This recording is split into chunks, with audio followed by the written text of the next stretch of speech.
Shri N Sreekumar. ഇതുവരെ ഫലം വരാൻ ഒരാഴ്ചയുണ്ട്. ഇതുവരെ നമ്മൾ കണ്ടത് കോൺഗ്രസിലെ 3 നേതാക്കൾ ഈ മുഖ്യമന്ത്രി സ്ഥാനത്തിനായി അവകാശവാദം ഉന്നയിക്കുന്നതാണ്. ഇപ്പോൾ പല കോണിൽ നിന്നായി കുഞ്ഞാലിക്കുട്ടിയുടെ പേര് കൂടി വരുന്നു. അപ്പോൾ ഒരു നേതാവിൻ്റെ കൂടി, കുഞ്ഞാലിക്കുട്ടിയുടെ പേര് കൂടി മുഖ്യമന്ത്രി സ്ഥാനത്തേക്ക് ചർച്ചകളിൽ നിറയുകയാണോ? ആ അവകാശവാദം കൂടി ഉണ്ടാവുകയാണോ? നോക്കൂ ശ്രീമതി രേണുക, നമുക്ക് ഈ ചർച്ച ചെയ്യാനുള്ള വിഷയത്തിന് ദാരിദ്ര്യം ഉണ്ടാകുമ്പോൾ നമ്മൾ ഏത് വിഷയവും ചർച്ചയാക്കും.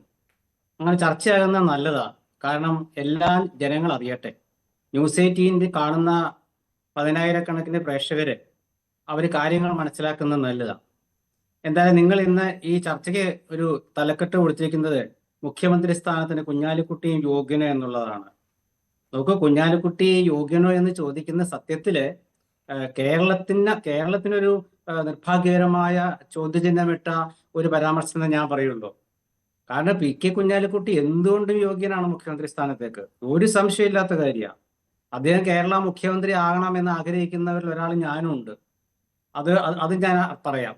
കാരണം കേരളത്തിലെ യഥാർത്ഥ ഇടതുപക്ഷ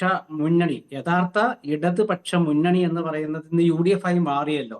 അതായത് RMP ഉണ്ട്, CMP ഉണ്ട്, ഫോർവേഡ് ബ്ലോക്ക് ഉണ്ട്, അതുപോലെ തന്നെ നമ്മുടെ RSP ഉണ്ട്.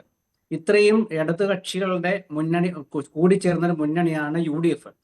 ആ UDF-ലെ 2ാം കക്ഷിയാണ് മുസ്ലിം ലീഗ്, 1ാം കക്ഷിയാണ് കോൺഗ്രസ്.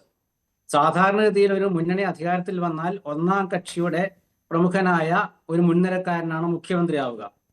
2ാം കക്ഷിക്ക് കേരളത്തിൽ മുഖ്യമന്ത്രി സ്ഥാനം കൊടുത്തൊരു പാർട്ടിയുടെ പേരാണ് കോൺഗ്രസ്. അതായത് CH മുഹമ്മദ് കോയ. ആദ്യം ഔക്കാദർ കുട്ടനഹയെ ഉപമുഖ്യമന്ത്രിയാക്കി ലീഗിൽ നിന്ന്.